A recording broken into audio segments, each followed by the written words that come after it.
City Commission meeting will come to order. Roll call, please. Commissioner Abraham, Commissioner Galt, Commissioner Rhodes, Here. Commissioner Wilson, Present. Mayor Kaler. Present. Commissioner Rhodes, will you do the Pledge of Allegiance tonight? Yes, ma'am.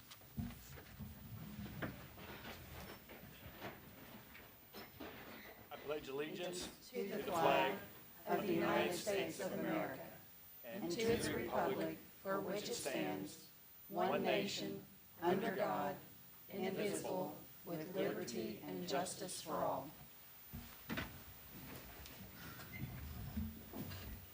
City Manager, are there any additions or deletions? Yes, Madam Mayor, there are two. We have an ordinance approving an agreement between the City of Paducah and Lone Oak Fire District for dispatch services. We have a second ordinance approving an agreement between the City of Paducah and Hendron Fire District for dispatch services. Okay, 911 dispatch services, to be clear. thank you. Okay, so I have a few presentations tonight.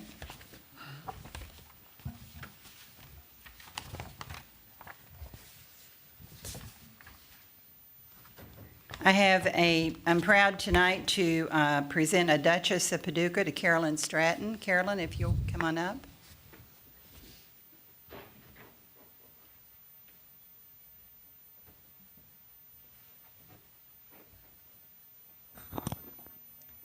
So to all to whom these presents shall come, greetings. Know ye that Carolyn Stratton is named a Duchess of Paducah.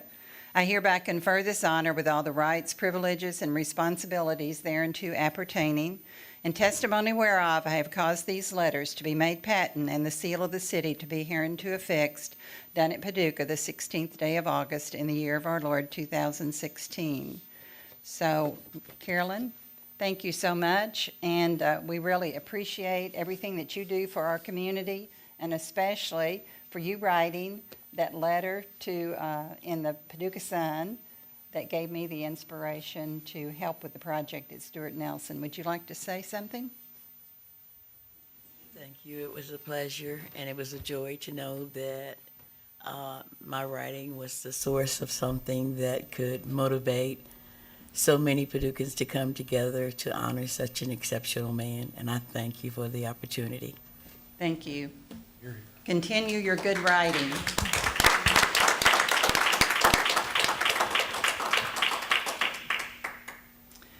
And I have another presentation tonight. So if Peter Wolf Tooth will come forward, please.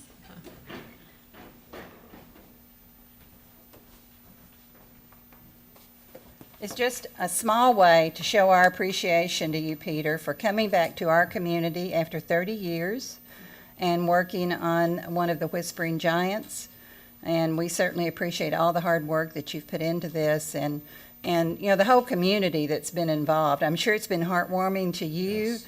Yes. To have all the people that have shown up to help you work. And I saw a big crew there tonight working with you. Yep. So, to all to whom these presents shall come, greetings. Know ye that Peter Wolf Tooth is named a Duke of Paducah. I hereby confer this honor with all the rights, privileges, and responsibilities thereunto appertaining, in testimony whereof I have caused these letters to be made patent in the seal of the city to be hereunto affixed, done at Paducah the 23rd day of August in the year of our Lord 2016. And thank you so much. It's been so nice to get to know you. It's my pleasure. So would you like to say something here? A little something? Oh, I know you're very wordy and Sure, sure. Well, it certainly has been my honor to be here.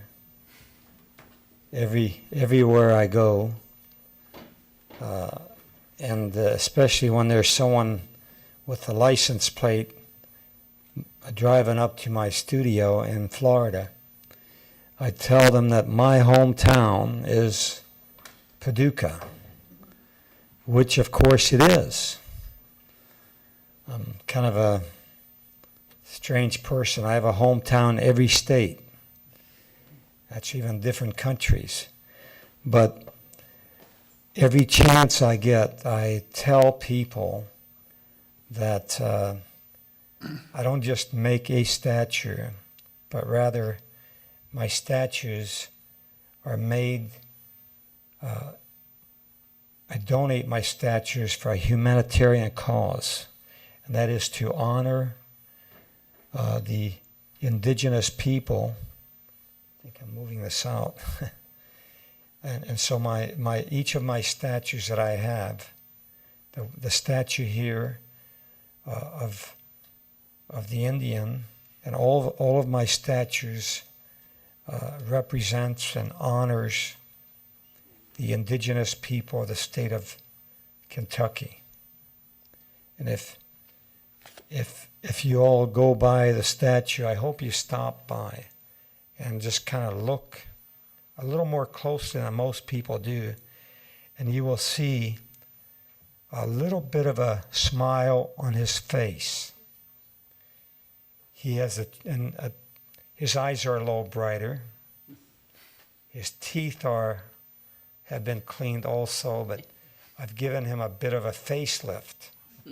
Unlike most ladies, or in particular, I guess ladies get facelifts. This one is a reverse facelift. He's gotten a little more lines, age, and dignity. So, but again, just want people to know that I have always felt that the Indians have been victims of long abuse and injustice. And even more important, the statues are here to honor them. That's the purpose of my work, you might say my mission in life. And thank you very much. I appreciate this. Thank you.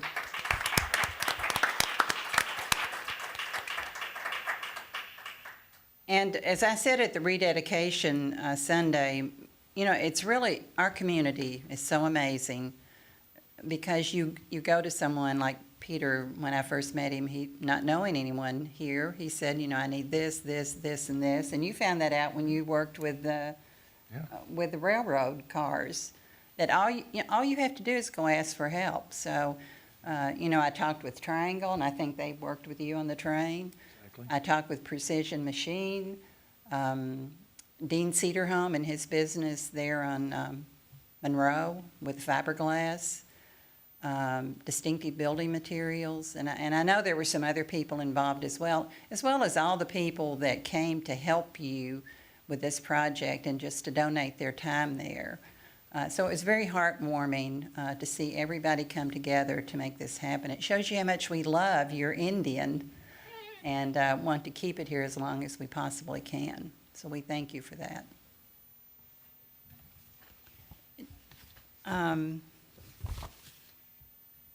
Gianna, I didn't see you earlier, so I have a proclamation tonight for Gianna.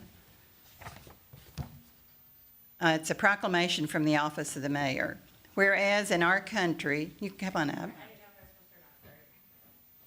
Whereas in our country, suicide is the second leading cause of death for 15 to 20-year-olds and is the 10th leading cause of death for people of all ages. And whereas each person's death by suicide intimately affects at least 6 other people, with over 200,000 newly bereaved each year. And whereas many of these people who died never received effective behavioral health science, for many reasons, including the difficulty of accessing service by healthcare providers trained in the best practices to reduce suicide risk, the stigma of using behavioral health treatment, and the stigma associated with losing a loved one to suicide. And whereas the American Foundation for Suicide Prevention raises awareness, funds scientific research, and provides resources and aids to those affected by suicide. And whereas the City of Paducah seeks to raise awareness and encourage those who are thinking about suicide to seek out treatment and help and support. Whereas far too many Kentuckians die by suicide each year, and most of these deaths are preventable by recognizing symptoms and having access to treatment. Now therefore, I, Gail Kaler, Mayor of the City of Paducah, do hereby proclaim August 2016 Suicide Awareness Month in Paducah and urge citizens to learn how they can help volunteer and prevent suicide in Kentucky. And so many times, Gianna, it hits really close to home here in Paducah and in many other areas of the country. So I know that you had a fundraiser recently. Yes. And we appreciate your work on this. It's a very important subject. It's a subject that maybe a lot of people don't want to talk about, That's the But- problem. but we need to talk about it. So I'd like to present this to you. Thank you. So glad I got to meet you. Thanks, likewise. I have something for you as well. Oh, thank you. Sorry. This is the charity that I work with by Cheney's Hands. This is Cheney Corley. She died 11 months ago today from suicide. She was 13 years old. And she's also my adopted sister's child. And we're doing everything we can to help raise awareness. That's what the benefit was for. So thank you very much for your interest. Is there anything else you want to say? No, Will you do this yearly? yes, I'll be doing this yearly. Okay. So we're gonna Just get the word out more. get the word out more, and hopefully we can help more people. If one person's helped, then that's what matters. Thank you. Thank you very much.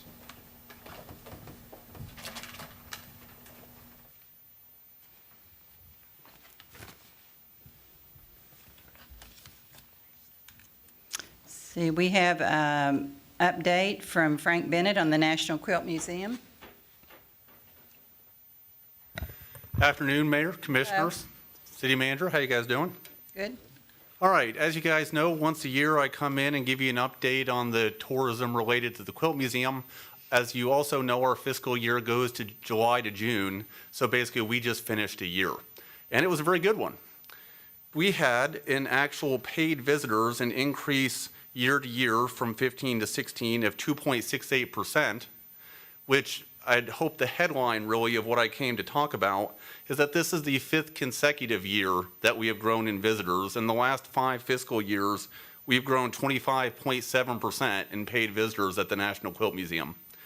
To put that another way, basically for every 4 people who came to town to see the Quilt Museum 5 years ago, now there's 5. As you know, basically people come from all around the world to come to the Quilt Museum. I send reports out on this, but I'll go ahead and put this in since we're in this forum. In 2015, because we actually do this calendar year, in 2015 we had visitors from 48 countries and all 50 states. In 9 of the 12 months of the year, we had visitors from at least 40 states. And I do like to add this in so people understand that this is visitors coming all year long, that if you took out the entire week of the quilt show as if it didn't exist, we'd still have visitors from 43 countries in 2015. It's not that it doesn't matter, it's just that good things are happening all year long. Just to throw a couple things in that are relevant, the average person who comes to the museum is definitely someone that has money to spend in our economy. Their average income is about $85,000 a year. When they come, on average, over 95% of them are not in our area. When they come on average, they're gonna spend one night in a hotel, eat here 3 to 4 times. It's actually 3.5 times. So somewhere in there, there's a half meal occurring. They're going to shop in at least 3 stores, and on average will spend $200 to $400 while they're in town. The last thing I like to throw out there, just because it's something that still comes up as I talk to folks, the quilt show was wonderful, but to us, it's not as significant as some people may think. For the entire week of the quilt show, which is Sunday to Sunday numbers, the Quilt Museum had 4,620 people come, which is roughly 11% of the visitors that we had for the entire year. So very good, wonderful week, but it's also part of a longer year in which we've seen continuing increasing tourism.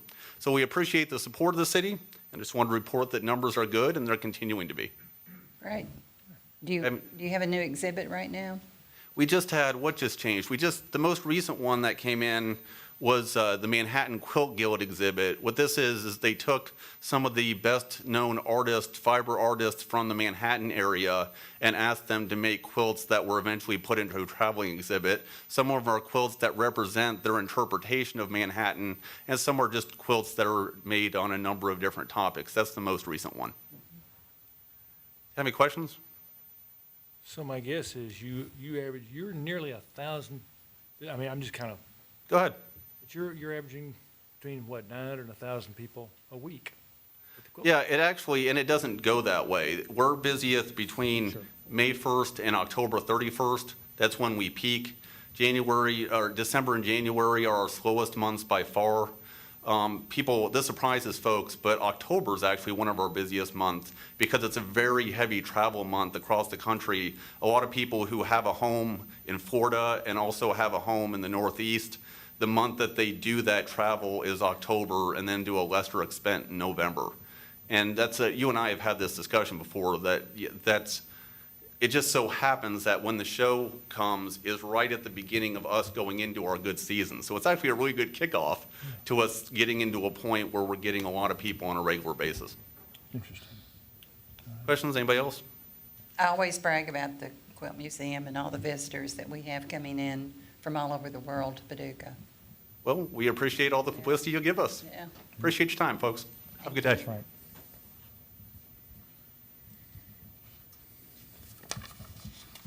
And just for the people that came to get their nice honors, I just want you to know, you don't have to sit through the whole meeting. So this is your get out of free card. I mean, we love you. If you want to stay here, that's fine. Okay. We understand. You're welcome. Peter, last year when I did the mayor's Christmas ornaments, a lot of the kids did the statue for the Christmas ornament. I wanted to tell you that. All right, bye. Safe travels. So next, we have the Paducah McCracken County Joint Sewer Agency. John, how are you? Good.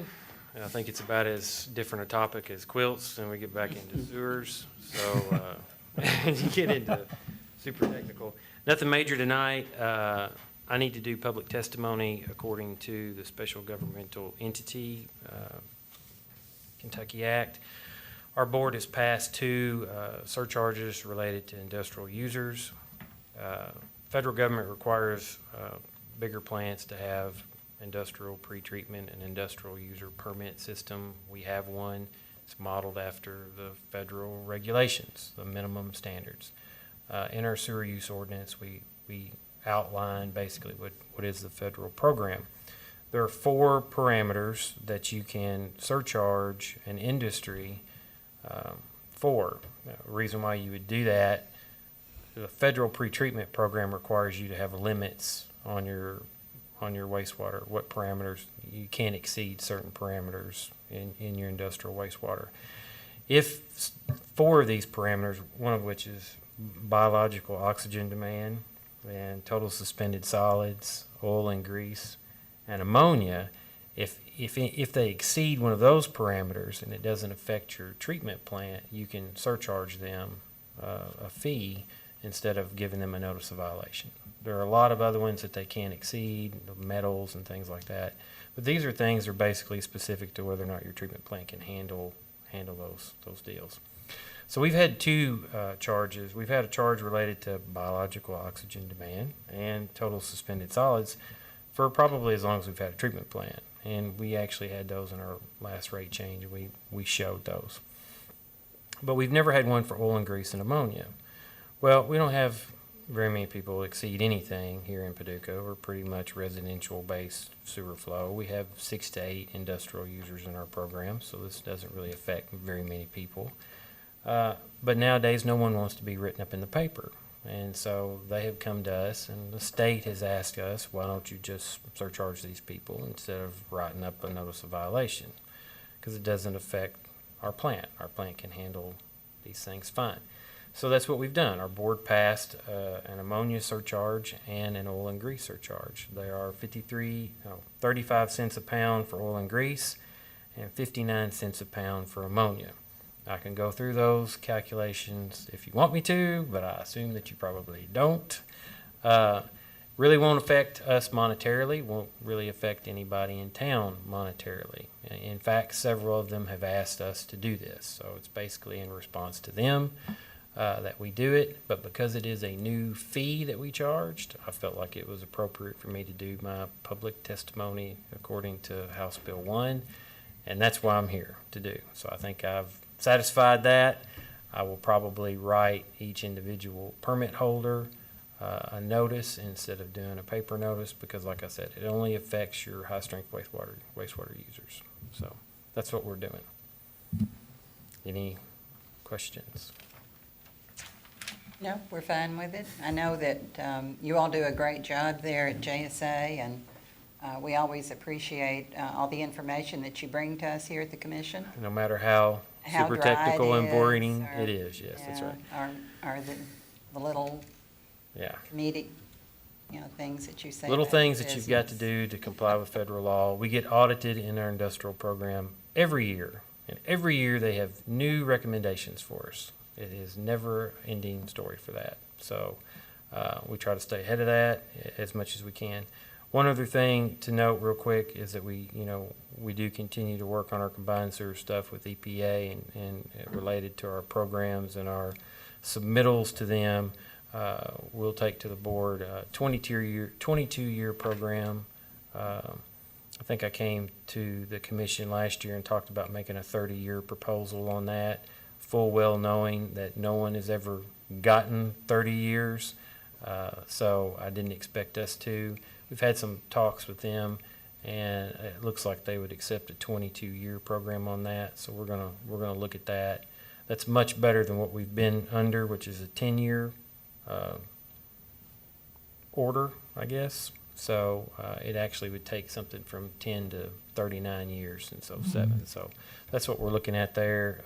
I'll have more updates when that gets to fruition. We'll see how that works. The federal government works at like glacial speed, so we'll see how we all work out there. That's all I have. Thank you. Well, I just want to say it's very important to our community. It's, right. infrastructure is one of those quality of life issues, and we appreciate Yeah. the due diligence that you all And do for the community. minus even our guys, which we do work every day to improve the system. We do spend over $1 million a year, putting money into the existing sewers to rehab them and to do work like that. And so we do quite a bit of work, but I appreciate it. Thank you.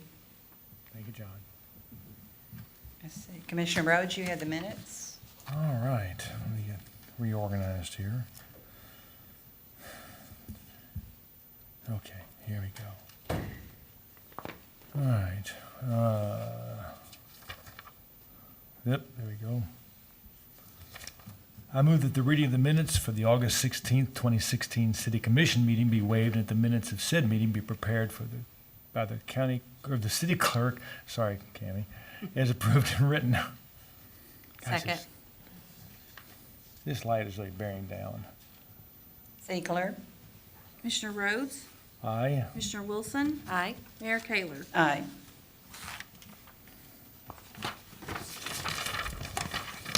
Whereas subject to the approval of the Board of Commissioners, I hereby reappoint Bob Wade as a member of the Paducah Planning Commission. This term will expire August 31st, 2020. I move that the Board of Commissioners approve the action of Mayor Kayler in reappointing Bob Wade as a member of the Paducah Planning Commission. Second. City Clerk? Commissioner Rhodes? Aye. Commissioner Wilson? Aye. Mayor Kayler? Aye. Commissioner Rhodes, you have the motion. Yes, ma'am. I move that the following documents be received and filed. Certificate of liability insurance for Barnhill Excavating and Landscaping, Law Enforcement Service Fee Grant Award for 2016, Paducah Police Department DUI Enforcement, interlocal agreement with McCracken County for administration of the 2016 Household Hazardous Waste Grant Award, interlocal agreement with McCracken County for acceptance and administration of the Edward Byrne Justice Assistant Grant Award, agreement with McKeel Equipment Company Incorporated for purchase of one backhoe loader, agreement with McKeel Equipment Company for purchase of one rubber track loader, agreement with Municipal Equipment Company for purchase of one sidearm refuse truck, agreement with Herb Equipment Company for purchase of one wheel loader, contract for service, Greater Paducah and Economic Development Council and Entree Paducah, Paducah Junior College Incorporated, Community Scholarship Program, Paducah Junior College Incorporated, Paducah School of Art, Paducah Transit Authority, Luther F. Carson Forver Center, and Barclay Regional Airport Authority. Second. City Clerk? Commissioner Rhodes? Aye. Commissioner Wilson? Aye. Mayor Kayler? Aye.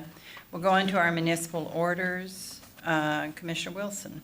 Upon the recommendation of the city manager, the Board of Commissioners of the City of Paducah order that the personnel changes on the attached list be approved. Second. Any questions? It's a pretty short list Pretty tonight. short list. City Clerk?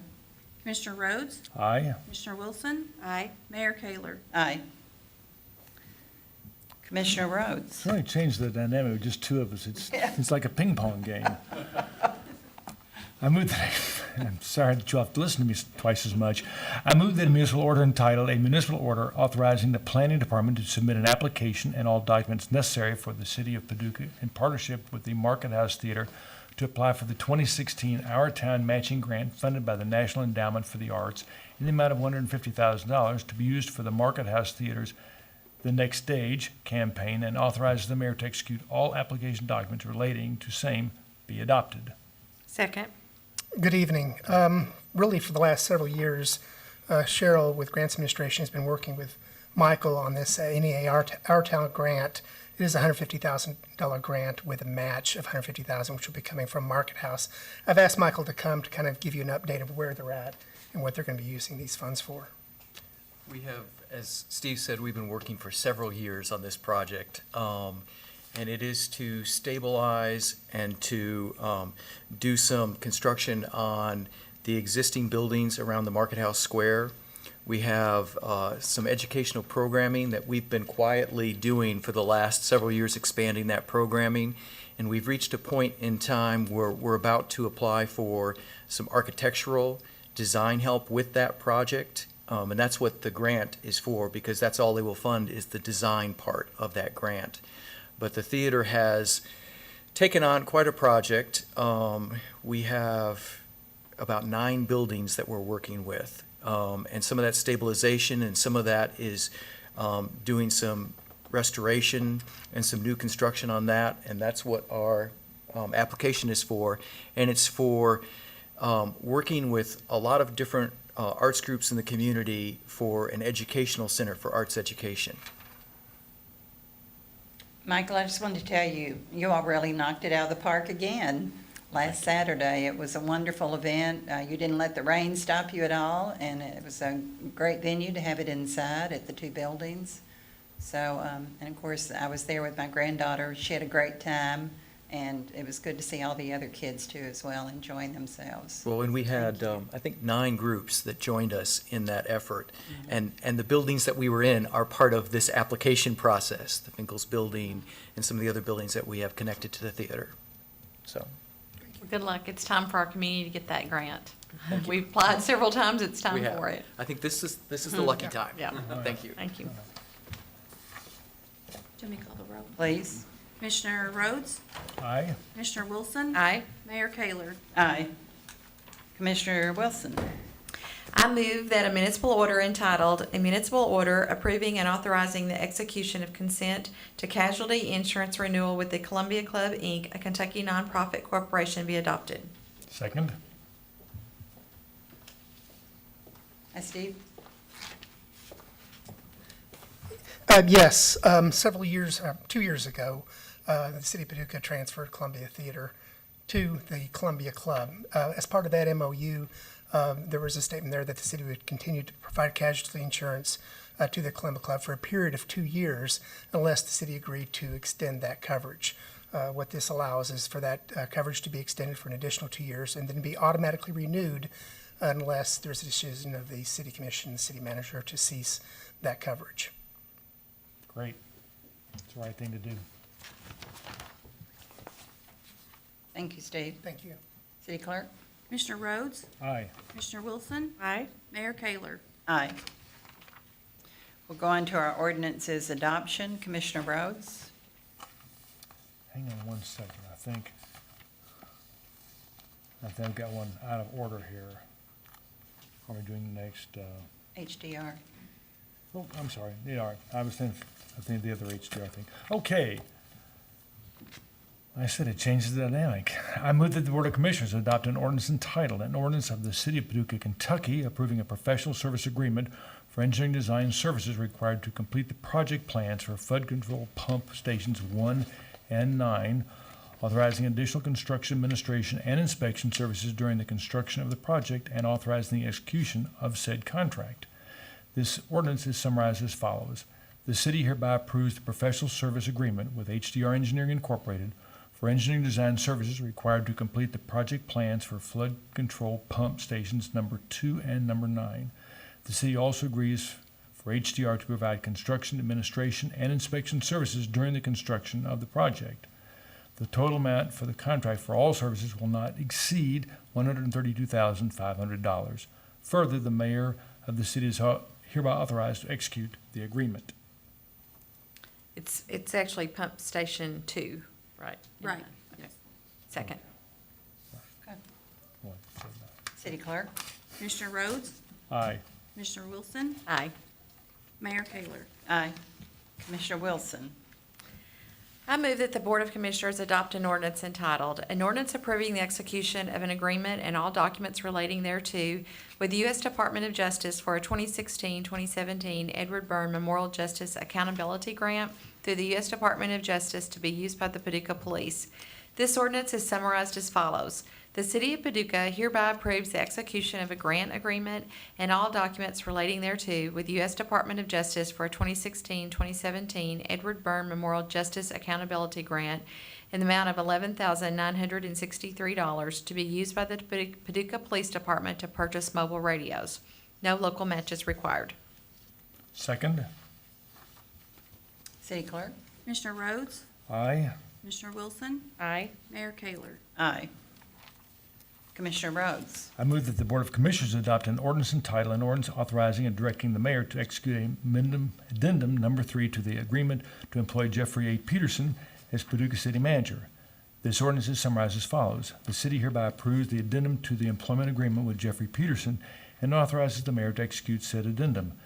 The changes are as follows. Term of agreement increase effective July 26, 2016 to July 26, 2019. A salary increase to $165,897 annually, and an allowance for a portion of unused sick leave to be paid out upon resignation. Second. City Clerk? Commissioner Rhodes, Aye. Commissioner Wilson, Aye.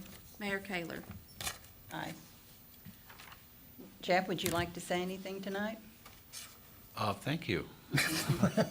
I've enjoyed my service, and I look very forward to the next 3 years plus. Okay. Thank you. We do too. Thank you. Okay, we have some ordinances now for introduction, so we don't vote on these tonight. We talk about them and let them simmer for a week, and then we come back and vote on them.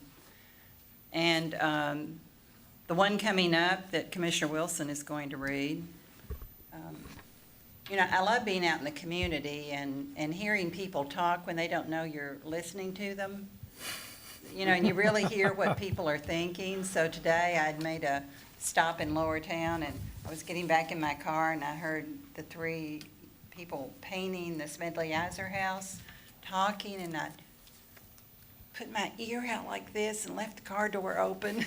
And Turn the engine because off? I heard them talking about the streets, and one of them said, I really like the idea of Broadway and Jefferson being put back to 2-way streets. I think it slows the traffic down, and I think it's good for retail, and, you look in the windows more, because one-way streets are for moving people quickly through the city. And 2-way streets, you stop and smell the roses a little bit more. So it was Bites of the interesting. It was interesting to hear them today, so. Well, Commissioner, I'm going to go back 4 years on you. Before I was ever elected, I bought the book Walkable City by Jeff Speck. And through a happenstance, Jeff one day said, I'm going to read about this Jeff Speck. I bought this book. And I thought, yes. And when Jeff came to town, I had him sign my book, and I'm going to read, I'm not sure if I should read this before or after, but what the heck, I'm talking. I want to read just a small sentence, 2 sentences. It says, "The downtown is the only part of the city that belongs to everybody. It doesn't matter where you find your home. The downtown is yours. Investing in the downtown of a city is the only place-based way to benefit all of its citizens at once." And that was kind of my favorite quote from the book. And so I'm really excited after a arduous 4-year wait of tonight, and you get to read it. Go ahead, I get to second, and that's good enough for me. So I'm excited. Commissioner Wilson? I move that the Board of Commissioners introduce an ordinance entitled, "An Ordinance of the City of Paducah, Kentucky approving a short-form agreement with HDR Engineering, Inc. for professional services for the Broadway and Jefferson two-way conversion with bike lanes project and authorizing the mayor to execute said contract." This ordinance is summarized as follows. The city hereby approves an agreement with HDR Engineering, Inc. for professional services to study Broadway and Jefferson streets being converted to two-way, adding bike lanes on Broadway and Jefferson to connect to Phase 5 of the Greenway Trail in Noble Park, prepare a signing and marking plan for bidding, perform signal warrant studies for all intersections within the study area to see if the intersections can be converted to four-way stop intersections, and perform a signal warrant study at 3rd and Jefferson. Additionally, HDR will assist the city in the preparation of the Transportation Alternative Grant. Further, the mayor is authorized to execute said agreement. Total compensation for the services provided by HDR is a lump sum of $63,000. Second. Well, that was pretty comprehensive of what's going to be happening. I think we're ready and excited to get started. As mentioned, this in some way completes a loop. Right now, we have approximately 5 miles that goes from the Stuart Nelson Park area all the way downtown towards Campbell Street right now. But as you're aware, we have funded Phase 4 and 5 of the Greenway Trail, which will take us down towards Jefferson Street. So that's a lineal greenway at this time. With this being approved, and if we're successful with the TAP grant, really what we could have is a 9.5 mile or so complete loop, not only down connecting all of our parks, but all of a sudden connecting a lot of our neighborhoods, Lower Town, Fountain Avenue, out towards 28th Street. And as part of this study also, we're going to look at extending past 28th Street on West Jefferson and continue out towards Central Avenue. And that really connects the west end with downtown. From Central Avenue, we'll look at other connections back over to Noble Park. But certainly as part of this, we want to close the loop and get back to Noble Park so we have a complete loop through our community. I think it's important to note, though, that this is a study about the feasibility of it. And this is a study, but as part of this also, we're paying for bid documents. So Right. when we get done with Bid this, documents, that's but right. it's not the final decision. I mean, it's a study to But, yeah, determine how it would happen, what would take place, and then to help with applying for that grant, which would provide the funding. Yes, and bid documents, obviously, would have to come back to the commission before we bid the project for your approvals, but design documents will be a part of this plan. It also should be noted that there is a couple of public hearings as part of this. I've already spoken to the Downtown Merchants Group, but early on in the process, we'll be inviting the public in to receive their public comment, and then later on towards the end of the process, after we've gone through some of the planning and have some documents in hand, at that point, we'll have another public hearing to show this to the general public. Steve, wouldn't this be something that would be good to present to different neighborhood associations as well, the plan? Be happy to, yeah. A couple comments with respect to the passage of time since, this notion came up, and granted, there has been, and there've been a lot of people who approach me and say, well, why can't the city just do it if they're inclined to do it? And so here we have a good example of something that's a lot more complex than what meets the eye, and some of those things have been mentioned tonight: warrant studies, signal studies, all the physical changes that would be part of this, and the approvals that and the standards that have to be met for being able to make those changes that are set by the state government. For example, we have 2 state highways that intersect it. We have liability insurance issues and all that kind of thing. So there's a lot to it. Another thing about the passage of time, if you think back 3 years ago or so when we first came forward with this notion, is we said we wanted to start a conversation around this in the community. And that conversation has been out there for a while. And now we're going to pick up and, as the mayor suggested, have some more formal meetings. By the way, we're required to have public hearings, which is a little something called due process. That is maybe a little bit unique to government, but it adds to the timeline as well. But it's all part of the effort to engage the public and be accountable to the public for decisions that are made. So all those things go into the complexity that doesn't always meet the eye and isn't always easy for people to understand why so much time passes. Well, this is kind of a project that very much is a step-by-step thing. And add to that the fact that a year ago, Steve came before the commission and received permission to apply for a grant to pay for this study.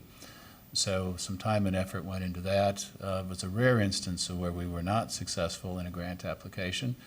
But ultimately, the decision was made following that, well, if this project's going to move forward at all, we have to find the means to actually fund this study. So we went through a budget process to find that means. And so here we are tonight, ready to go with this stage. Jeff, why do you keep looking at me? I've worn Jeff out with it. and Because the those mayor. lights are so bright, I can't. do That's that it. way. It's Well. naturally. It's a great I'm pleased to see the first step. Thank you. Thank Thank you. you, Steve. Thank you. It hasn't seemed that long.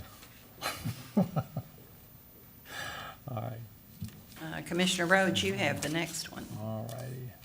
Gosh, the next to last one.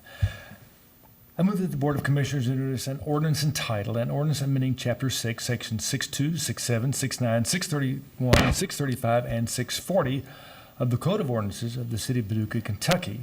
This ordinance is summarized as follows. This ordinance amends Chapter 6 of the Paducah Code of Ordinances to conform with the recent amendments to KRS Chapters 241 through 244, enacted pursuant to the passage of Senate Bill 11 during the 2016 regular session of the Kentucky General Assembly regarding rectifiers licenses, special temporary alcoholic beverage auction licenses, and alcoholic beverage server training to modify the times during which alcoholic beverages are permitted to be sold on Sunday to permit Sunday sales of alcoholic beverages by the drink for athletic facilities holding a quota retail drink license, by the drink for licensed distilleries, who also hold a non-quoted Type 3 license, and in souvenir packages for all licensed distilleries, and to require wholesalers and distributors to verify that retailers hold a valid local license prior to selling them alcoholic beverages. Second. Good. City Manager, do you want to speak on this one, or Tammy? Well, I think it'd be a good idea, Tammy could summarize this better than I can, my deputy here, exactly what this is going to allow retailers to do that they've not been able to do in the past. Well, we have several changes. And so I'm just going to go through the list that I have here, and hopefully it won't be too confusing, because there is a lot that we are doing tonight. And this is a new state law that allows us to Yes, do this. the Kentucky General Assembly, during their 2016 session, passed Senate Bill 11. It allowed us to do several things locally, and now it's up to you guys if you want to make that choice when you vote to do that. And some of it is also just some cleanup things that we need to do with our ordinance. So the first thing is Sunday sales. The city currently allows alcohol to be sold by the drink on Sundays from 1 until 10 for hotels, motels, and restaurants that hold an NQ2 license. This ordinance will change the time from on Sundays to start at 11 a.m. and then the end time will still say at 10 o'clock. It will also make Sunday sales by the drink permissible for quota retail drink licensees that are considered athletic facilities and distilleries that hold an NQ3 license. So even though there are other businesses or licensees that hold a quota retail drink license, only the ones that hold, that are defined as an athletic facility and the distilleries will be able to be open on Sundays and sell distilled spirits, wine, and malt beverages. That's the first one. Next one is the Sunday souvenir package sales by distilleries. They just did implement that one in July, and the state did and what we are going to do is also allow the distilleries here to sell their own products that they make on Sundays from 11 to 10. So we have 2 distilleries here that will, which is, well, I won't name names because the other one just left me. But they will be open the same time on Sundays from 11 till 10 as the restaurants. So it'll be all consistent. And they sell by drink? Well, that is one thing that is in this ordinance to allow them to do, is to sell by the Just the drink. distilleries? Just the distilleries and the athletic facilities, such as a bowling alley or something like that. Okay. That hold a quota retail by the drink license. I guess this would be like, can I say the names? Dry Ground and Paducah Beer Works? Is that? No. Or is it some of the others? This is distilleries. This is They're Jefferson. breweries. Okay, not breweries, Sorry. distilleries. So Okay. it'd be Silent Brigade Jefferson Street. Moonshine? and Jefferson Street. Okay. Okay, the next one is the rectifier's license. That license is being divided into 2 classes. So what that means is there's going to be a Class A license and a Class B license. The Class A is for more than 50,000 gallons of their product being produced, and the other one is for less than 50,000 gallons, and that's just the fee for both of those. The special temporary alcoholic beverage auction license, that has always been for wine. Now the state is now going to allow local governments to change the special temporary license to allow malt beverages to be auctioned or raffled at charity events. So this will be a big help to the charities. Alcoholic beverage server training, the state law requires, they have just done this year, where the distilleries are now required to, they are mandated to have the STAR training that the state education department through the alcohol department does. Well, our ordinance has always said anybody who serves alcohol by the drink has to have the mandatory server training. So we're not just going with just the state STAR training, we're leaving it, but what we're changing is, we had it for 60 days, now we're gonna go to 30 days. So before, when you were an employee, you had 60 days, but the state went to 30, so now we're gonna go to 30. So once you're hired, you have 30 days to complete the training? Yes, Okay. yes. And we have 4 different, we allow 4 city-approved server training programs. We don't just go with just the state STAR program, as of now. The state's probably gonna change that. The next thing is the wholesalers and distributors. What we've done on that one, for years, the state has had a law, and this is not anything new. It's new for us, but they've had this law for years. But when distributors and wholesalers go to sell their product to the retailers, they always check to see if they have a state license. Well, they never check to see if they have a city license. So a lot of people slip through the cracks sometimes, even though we do our best to make sure everyone has their city license. So this is another way that hopefully people will be able they'll be able to get their city license. They won't forget, because they're not going to get their product if they don't have it. And then the last one is license renewal. State law requires all local alcoholic beverage licenses to have a term of no more than 1 year, but makes an exception for certain types of licenses. This ordinance will conform the city's requirements to state law. What this means is, in the past, all licenses have had a 1-year term. Now there are certain licenses that can have a 2-year term. So not all of them, but there are some. So that's it. That's all of our changes. Quite a few. You know, why don't they just write all this in simple English? But thank you.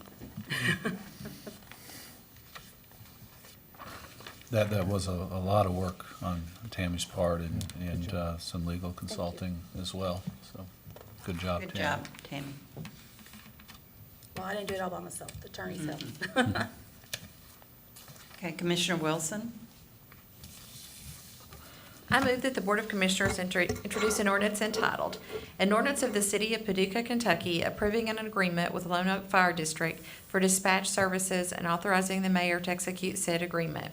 This ordinance is summarized as follows.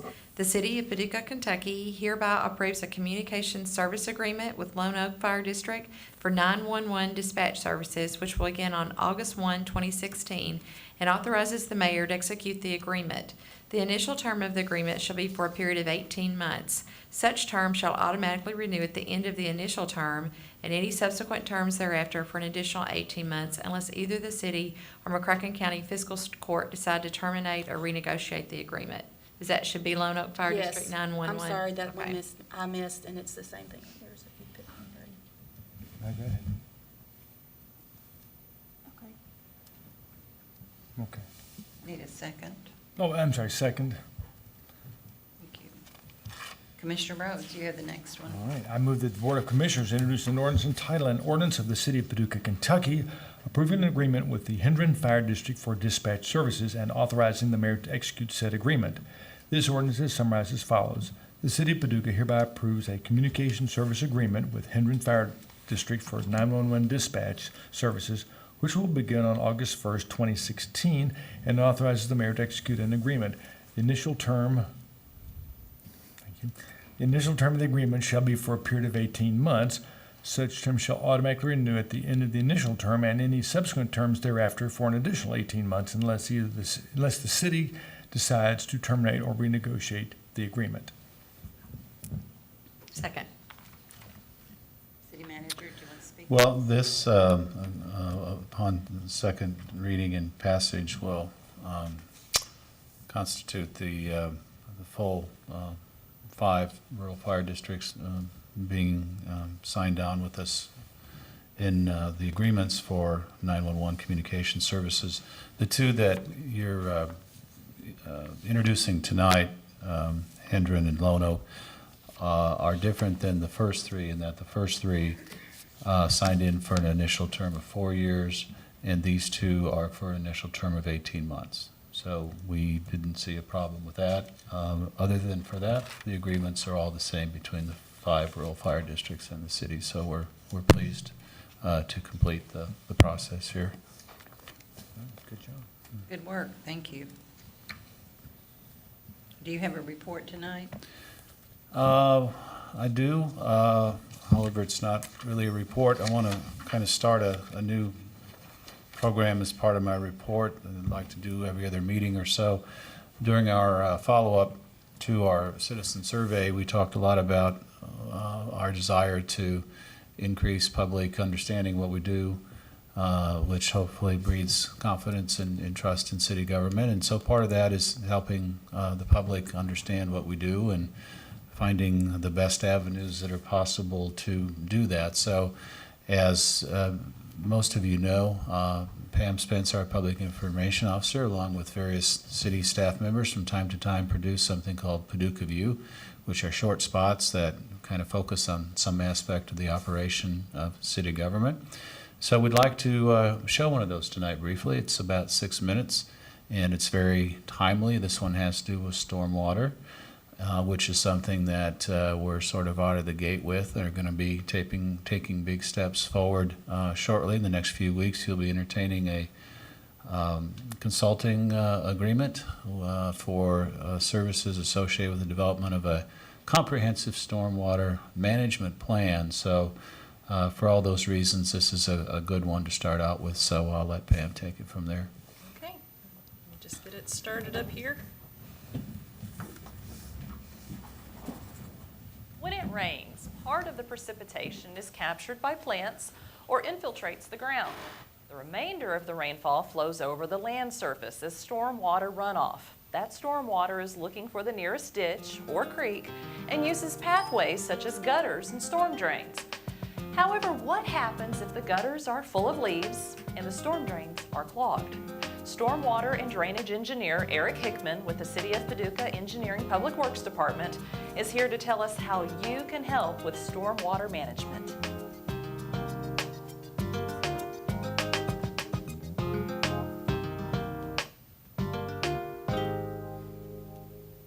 In Paducah, you see drainage ditches along the roadside, curb and gutter systems. This takes the surface flow of water, and you typically see inlets where it will enter the storm sewers.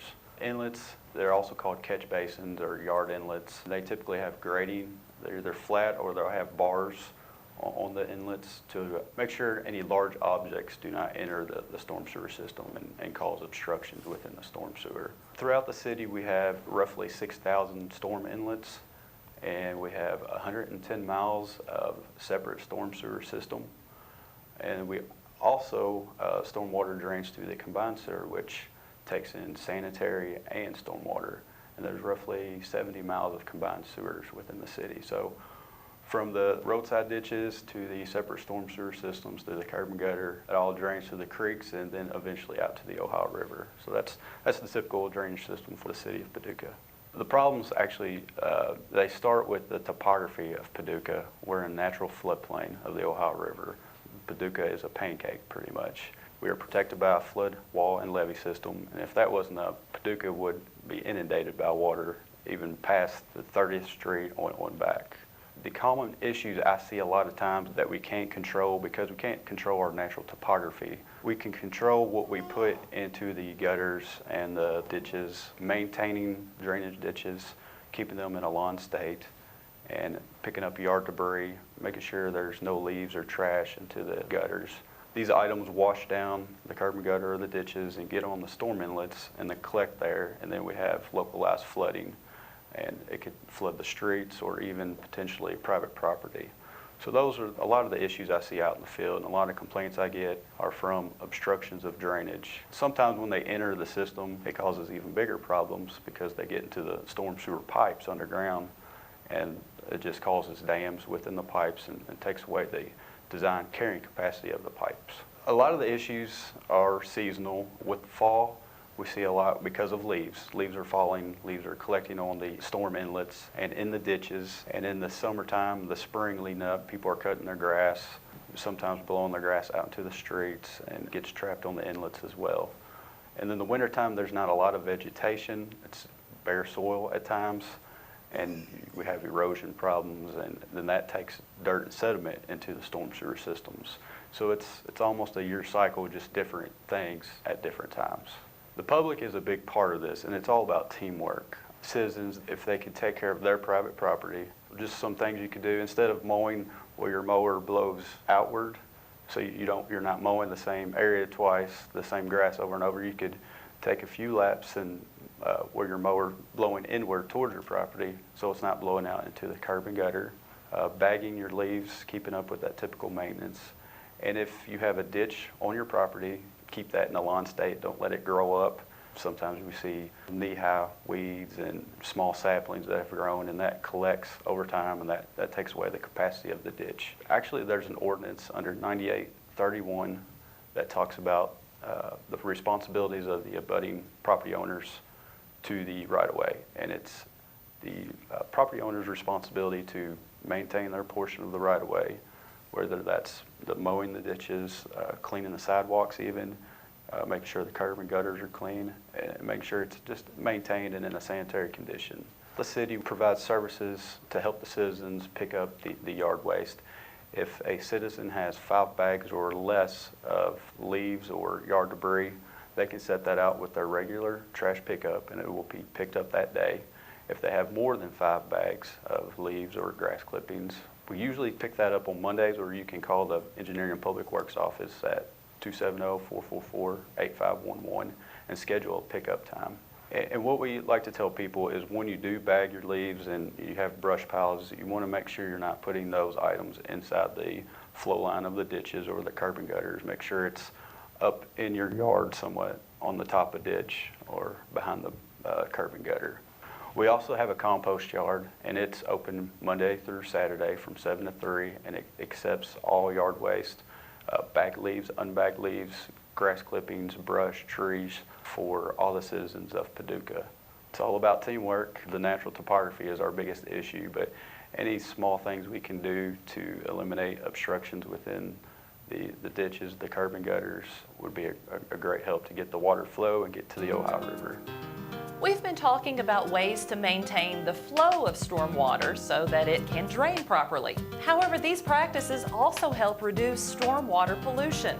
Let's work together to make sure that only rainwater is entering our storm drains. Thank you for watching this episode of Paducah View.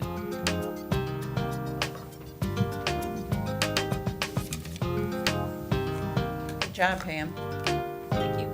Good job. Eric did a nice job.